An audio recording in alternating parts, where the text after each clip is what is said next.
अपने पिताजी को याद तब से कर रहे हैं,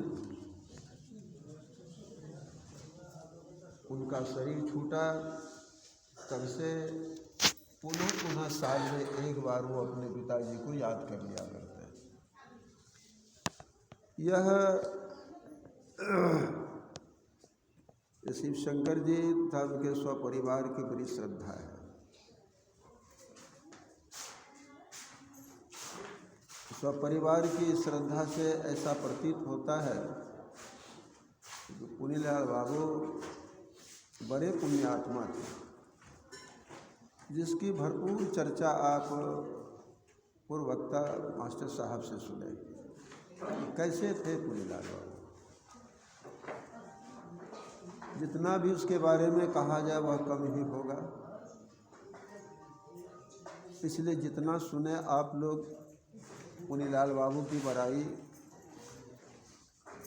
वो उसकी बहुत हुई।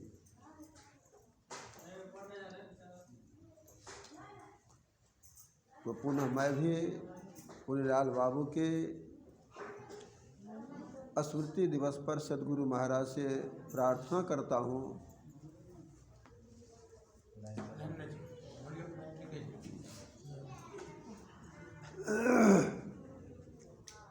अपने कर्मानुसार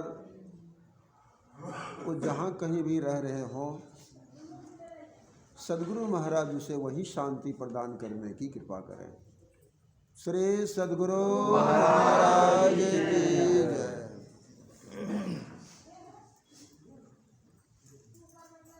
प्रायः हम आप संतों के विचार में सुना करते हैं कि मानव के शरीर में जिस जीव को आने का सौभाग्य लग गया है, उसके लिए परमात्मा की भक्ति अनिवार्य है।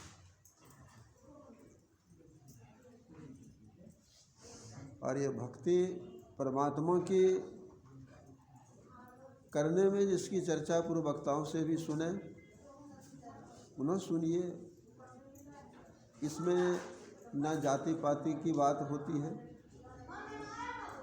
न पढ़े अनपढ़ की बात होती है, न धनवान और निर्धन की बात होती है, बल्कि ना कि नारी पुरुष की बात होती है। बात होती है मानव तनधारी के लिए। कहने का ये भाव हो रहा है कि परमात्मा की कृपा से जिनको मानव का जीवन मिल चुका है, चाहे वे जिस रूप में हैं, आप सभी के सभी परमात्मा की भक्ति करने के अधिकारी हैं।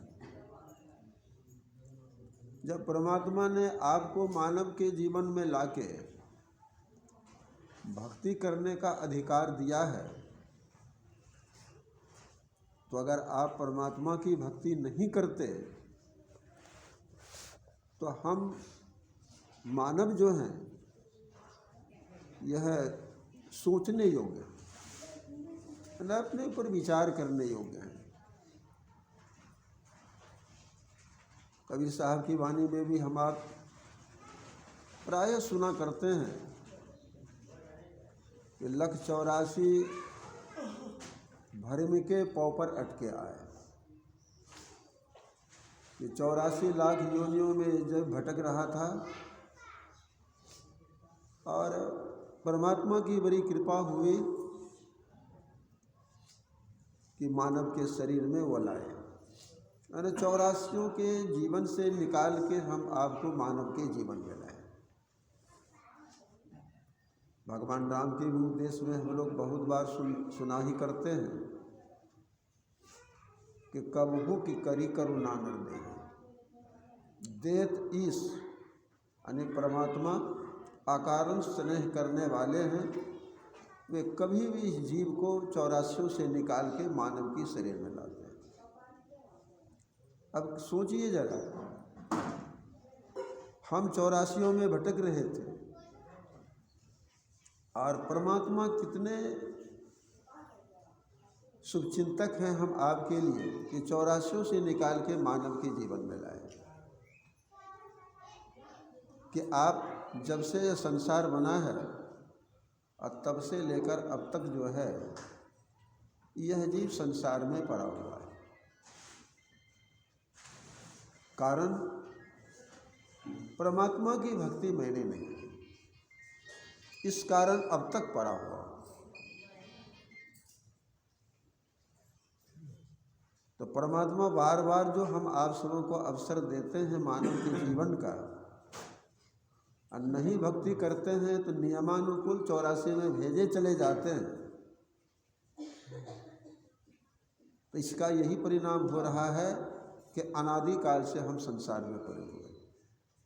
तो संत लोग बड़े प्यार से, बड़े प्रेम से, बड़े स्नेह से संसार के दुख कष्ट को सह करके भी हम आप सभी मानवों को समय समय पर चेताते कि संसार में मानव का जीवन मिला है, अचेत नहीं रहिए, संतों की बात का कदर कीजिए, उनकी बातों का सम्मान कीजिए। उससे संतों का सम्मान नहीं होगा, संतों का भला नहीं होगा, आपका भला होगा, है ना, आप जीव का भला होगा। अगर संतों की बात को मान के परमात्मा की भक्ति जीवन में अपना लेते हैं तो समझिए आप कल्याण की तरफ चल देते हैं। और चलते चलते जब परमात्मा आपको प्राप्त हो जाएंगे, आपका पूरा कल्याण हो जाएगा, यानी जन्मरण से छुटकारा पा जाएंगे। तो भक्ति करने के लिए सदा संतजन अग्रसर हम आप लोगों को आगे बढ़ाने का कार्य करते हैं।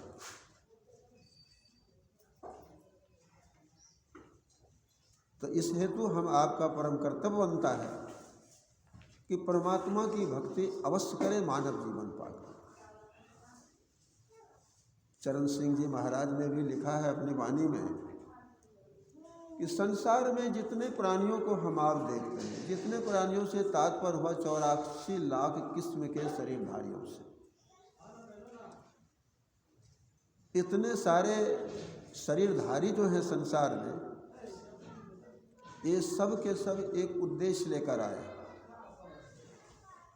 और उन बहुत सारे प्राणियों में से मानव भी एक प्राणी है। ये मानव एक खास विशेष उद्देश्य लेकर आए। वह कौन सा खास उद्देश्य है मानव का? तो चरण सिंह जी महाराज कहते हैं कि अपने आप को संत सद्गुरुदेव की शरण में ले जाएं और संत सद्गुरु से संयुक्ति पाकर अपने आप को अंतर्नाद से जोड़ें, ना अंतर के शब्द से जोड़ें, और अंतर्नाद की उपासना कर अपने आप को अनाम तक ले जाएं, यानी परमात्मा तक ले जाएं। यही हम आप मानवों का एक खास विशेष उद्देश्य है कि आप परमात्मा तक ले जाएं अपने को। आपसे तात्पर्य हुआ शरीर को नहीं ले जाना, बल्कि परमात्मा का जो इसमें अंश यह जीव है, परमात्मा तक तो हो जाएगा। हाँ, लेकिन इसी मनुष्य के शरीर में जो जीव आएगा वही जीव परमात्मा तक जाने का अधिकारी है। वह इस हेतु कि मानव के शरीर में ही परमात्मा ने अपने पास तक आने का रास्ता बनाया है, और उस रास्ते पर चलकर आप परमात्मा तक जा सकते हैं। पर वह रास्ता जो है बाहर, संत लोग कहते हैं बाहर नहीं है। अगर बाहर में चल चल कर परमात्मा के पास जाने का कोई रास्ता होता, जब से संसार है तब से लेकर अब तक में जितने सारे संत हुए परमात्मा तक अपनी पहुंच बनाए, अगर लंबी चौड़ी रास्ते का निर्माण न हुआ होता तो कम से कम एक पगडंडी भी जरूर बन गई होती। लेकिन संसार में एक पगडंडी भी नहीं देखी जाती कहीं जिस पगडंडी पर चलकर हम परमात्मा तक जा सकते हैं। तो ऐसा इसलिए कि परमात्मा तक जाने का रास्ता बाहर में है ही नहीं, वह रास्ता हर एक मानव के अंदर है। तब हर एक मानव की जब बात होती है, इसमें जाति पाति की कहाँ से बात आई, इसमें पढ़े लिखे की बात कहाँ से आई, अनपढ़ की बात कहाँ से आई, नारी पुरुष की बात कहाँ से आई, धन मान और निर्धन की बात कहाँ से आई? यह बातें हैं नहीं, बल्कि कहिए ये बातें उनके पास है जो धर्म को धोखा देते हैं, धर्म का गुमराह करते हैं। मानव का एकमात्र कर्तव्य है धर्म है। जैसे श्री रामायण जी में देखिए लिखा है, देह धरे का यही फल भाई। इस मानव जीवन को पाने का एक ही फल है, एक ही कर्तव्य है, एक ही धर्म है, एक ही नियम है इसका कि आप परमात्मा तक चले, परमात्मा की भक्ति की। इसलिए कि अन्य शरीरों में जब परमात्मा ने अपने पास तक आने का रास्ता बनाया ही नहीं है, तो उस शरीरों में रह कर के तो आप परमात्मा तक जा ही नहीं सकेंगे। तो अति स्नेह करने वाले अपने अंश से, अपने जीव से, अपने अंश से अति स्नेह करने वाले परमात्मा कृपा करके उस जीव को अन्य शरीरों से निकाल के मानव के शरीर में लाते हैं और अपने आप तक लाने के लिए रास्ता बनाए हुए। अगर हम मानव परमात्मा तक नहीं चलते तो गुनाहगार कौन होंगे? इसका परिणाम किसको भोगना पड़ेगा? हम मानव तनधारी हैं तो अच्छी तरह इस बात को समझ सकते हैं। तो इसी का भेद संत महात्मा बताया करते हैं और यही भगवान राम सबरी माई को भी उपदेश किया। तो सबरी जी छोटी जाति की थी बोलचाल की भाषा में, सांसारिक विचार की भाषा में, लेकिन संतों के विचार में, अवतारी पुरुषों के विचार में सबरी छोटी जाति की नहीं।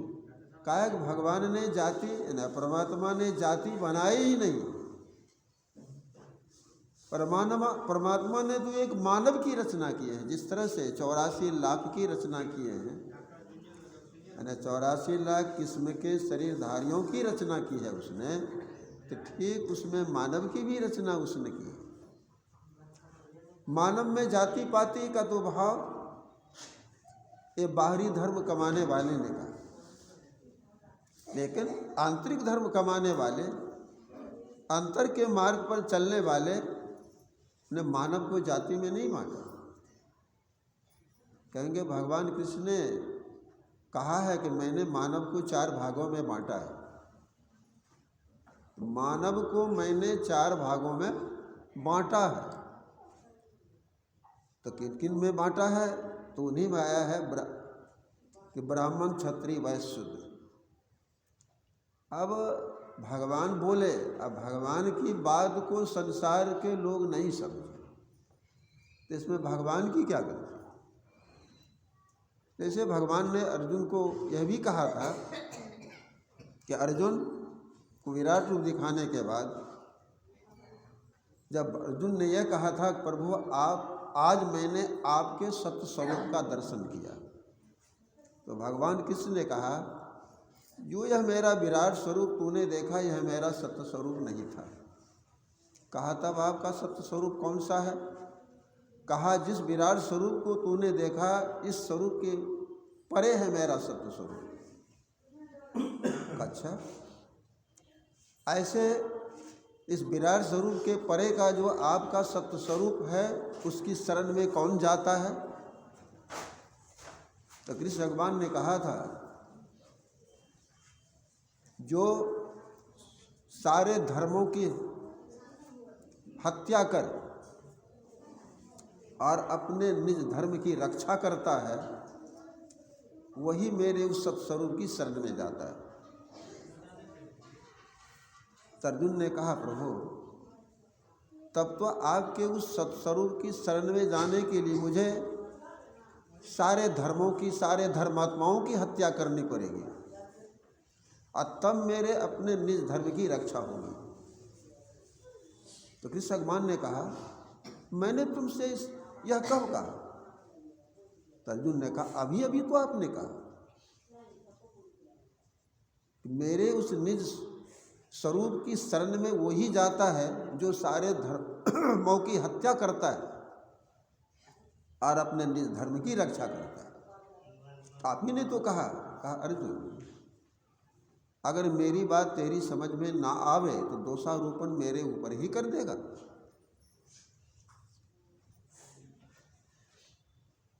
अगर साधु संतों की बात हम जन सामान्य जीवों की समझ में नहीं आवे तो क्या दोषारोपण साधु समाज पर ही कर देंगे? साधु संतों की बात हम मानव जीवन के लिए समझने के लिए, वही अर्जुन ने जब दोषारोपण किया कृष्ण भगवान पर, तो कहा, अर्जुन मेरे ऊपर यह दोषारोपण क्यों लगाता है? कहा, प्रभु आप ही तो अभी बोले। कहा, देखो तुम मेरी बात समझे नहीं इसलिए दोषारोपण कर रहा है। तो कहा, तो जरा उन बातों को समझा दीजिए। तो अर्जुन से कृष्ण भगवान ने कहा, पहले ये बताओ कि औरों का धर्म क्या है और अपना निज धर्म क्या है? कहा, प्रभु मैंने जो जाना आपसे कहा। कौरवों का धर्म देखते हैं, बहुत सारे धर्मावलंबी हैं संसार में। तो बहुत सारे धर्मावलंबी हैं तो धर्म बहुत है। मैंने तो समझा और धर्मात्माओं और धर्मों की मुझे हत्या करनी पड़ेगी। कहा, नहीं, मैंने ऐसा नहीं कहा तुमसे। मैंने ये कहा तुमसे कि औरों का जो धर्म है वह इंद्रियों का धर्म है, और अपना जो निज धर्म है वह जीव का धर्म है। इंद्रियों के धर्म को